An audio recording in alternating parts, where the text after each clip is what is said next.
Şəmkirdə yetkinlik yaşına çatmayan qızla cinsi əlaqədə olmuş şəxs cinayət məsuliyyətinə cəlb edilib. Qafqaz İnfonun əldə etdiyi məlumata görə rayonun kəndlərindən birində yaşayan 2001-ci il təvəllüdlü Hüseyn İbrahimova, bu ad soyad şərtidir, Cinayət Məcəlləsinin 152-ci 16 yaşına çatmayan şəxslə cinsi əlaqədə olma maddəsi ilə cinayət işi açılıb. Araşdırmalar zamanı məlum olub ki, Hüseyn 2020-ci ildə evlənib və 2 az yaşlı övladı var. 2024-cü ilin əvvəlində boşanan oğlan Snapchat sosial şəbəkəsində Abşeron rayonu Pirəkəşgül qəsəbəsində yaşayan 2009-cu il təvəllüdlü şərti adı Züleyxa olan şəxslə tanış ol və aralarında münasibət yaranıb. 10-cu sinif şagirdi olan yeniyetmə qız 2 avqust 2024-cü il tarixdə evdə anası ilə mübahisə edərək mənzili tərk edib, o Bakıda Şamaxinka adlanan yerə gələrək Şəmkirə gedən taksi tapıb və gecə saat 1 radələrində taksi ilə yola düşüb. Yeniyetmə qız gedərkən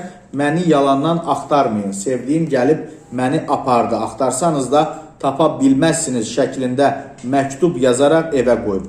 Hüseynin istəyi ilə Şəmkirə gedən qız 3 avqustda onunla görüşərək yaşadığı evə gedib. Burada Hüseyn öz körpə övladlarını bacısının uşaqları kimi qələmə verərək subay olduğunu deyib. Lakin bir müddət sonra Züleyxa onların Hüseynin övladları olduğunu öyrənib və uşaqlara baxmağa razı olub. Hüseynin ailə üzvlərdə 15 yaşında olduğunu bildikləri qızı evin gəlini kimi qəbul ediblər. Lakin yeniyetmənin ailəsinin polisə müraciət etməsindən sonra 10 avqustda onun yeri müəyyən edilib və tapılaraq valideynlərinin yanına qaytarılıb. 15 yaşlı qızla cinsi əlaqədə olmuş Hüseynə isə cinayət işi açılıb və bir neçə gün əvvəl Şəmkir rayon məhkəməsinin çıxardığı hökmlə ona 1 il 9 ay həbs cəzası verilib.